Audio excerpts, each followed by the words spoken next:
नमो राघवाय, नमो राघवाय, नमो राघवाय। बोल तुलसा मैया की जय, बोल तुलसा महारानी की जय। आपको ये जानना बहुत जरूरी है कि आप तुलसा जी को कब कब नहीं तोड़ सकते हैं। आप तुलसा जी को रविवार को तोड़ नहीं सकते हैं, लेकिन आप ये मत समझना कि आप दूर से जल भी नहीं चढ़ा सकते हो। नहीं, जल आप दूर से तुलसा माँ को छूना नहीं है, ठीक है। दूर से जल का लोटा दे दो, गर्मी पड़े तेज, आपको रविवार को तुलसा छूते नहीं है, जल चढ़ाते नहीं है। पता तुलसा माँ प्यासी नहीं रह जाएंगी क्या? क्या तुलसा माँ हमारी सूख नहीं जाएंगी क्या? देखो कितनी सुकुमारी, कितनी प्यारी सी तुलसा माँ है। ये जे सूख जाए, क्या हम एक दिन बगैर पानी के रहते हैं? हमारी माँ क्यों बगैर पानी के रहे? इसलिए रविवार को उन्हें छूना नहीं है, तुलसी पत्र तोड़ना नहीं है, मगर माँ को जल चढ़ा देना यानी घरुए में जल डाल दो, उसका कोई परहेज नहीं। घरुए से ही रोरी लगा दो, सिंदूर लगा दो, जो कुछ भी करना है, ठीक है। रविवार को तुलसी का तोड़ना मना नहीं है। द्वादशी के दिन हम तुलसी को नहीं तोड़ सकते हैं। द्वादशी को भी तुलसी नहीं तोड़ी जाती है, आपको पता हो या ना हो। और अष्टमी को भी तुलसा नहीं तोड़ी जाती है। अष्टमी को भी पाप लगता है तुलसा जी के तोड़ने पे। अष्टमी को नहीं, द्वादशी को नहीं। अब आप तुलसा जी सोचोगे और भी तिथि है क्या? हाँ है। कौन सी तिथि है?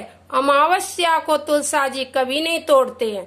अमावस्या को तुलसा जी नहीं तोड़ते हैं और पूर्णिमा को नहीं तोड़ते हैं। अब आप सोचोगे कि यदि तुलसा जी तोड़ेंगे नहीं तो भगवान पे चढ़ाएंगे क्या? फिर उस दिन भोग कैसे लगेगा, कैसे चरणोदक होगा?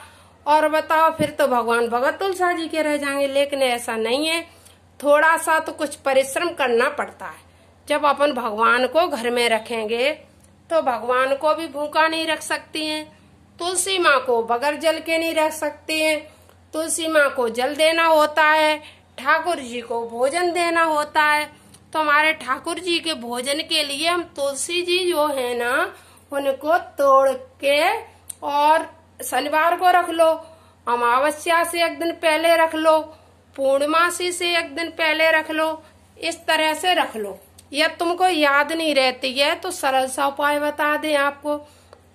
तुलसा जी तोड़ के एक छोटी सी डब्बी कर लो, उसमें 2-4 सुराख कर दो। डब्बी में छोटी मोटी कोई डब्बी पड़ी हो, उस सुराख वाली डब्बी में आप तुलसा जी रख दो। सुई के द्वारा छोटी सी क्रीम वगैरह की कोई भी डिब्बी हो, उसे अच्छे से मांज के उसमें रख दो। तुलसा जी को छेद करके रख के और तुलसा जी उसमें रखी रहती हैं आराम में।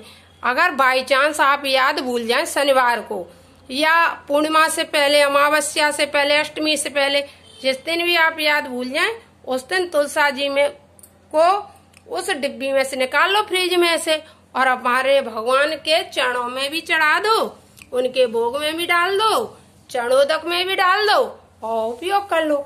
ऐसा कभी मत करो कि तुलसा पे जल नहीं चढ़ाना है, भगवान को भगत तुलसी के रखना है। ये तो एक दूसरे के बगैर रह नहीं सकते हैं, ये तो साथ साथ ही रहते हैं हमेशा और एक साथ ही रहेंगे। इनको कोई अलग करने वाला नहीं है। लक्ष्मी थी, वृंदावनी, वृंदा के बाद भगवान ने फिर देखो रूप रखा, और जब पृथ्वी पर तुलसा माँ हमारी आई तो भगवान भी शालिग्राम रूप में पृथ्वी पर आ गए। यही समझ लो, शालिग्राम की पूजा तुलसी बगैर होती नहीं, तुलसी शालिग्राम बगैर रहती नहीं। इसीलिए कहते हैं लोग 8 पहर 80 घड़ी, ठीक, 8 पैर 80 घड़ी और ठाकुर ऊपर ठकुराइन चढ़ी। इसी तरह से तुलसा जी को कहते हैं। ठाकुर जी हमारे तुलसा जी बगैर नहीं रहते हैं, 24 घंटा उनके सर पे बैठी रहती हैं तुलसा जी, उनके चरणों में बैठी रहती हैं, कभी सर पे बैठी रहती हैं। इस तरह से तुलसा जी और शालिग्राम दोनों एक साथ रहते हैं। मेरे प्रभु, इस तरह से आप तुलसा जी को ये मत सोचना कि शनिवार को जल नहीं दें। तिथियां हो गई, रविवार को, पूर्णिमा को, अष्टमी को और अमावस्या को और द्वादशी को 5 तिथि हो गई जिनको तुलसा जी अपन तोड़ते नहीं है। और तुलसा जी की सेवा अच्छी तरह से अपन को करना है। बोलो तुलसा मैया की जय, बोल सच्चे दरबार की जय। नमो राघवाय, नमो राघवाय, नमो राघवाय।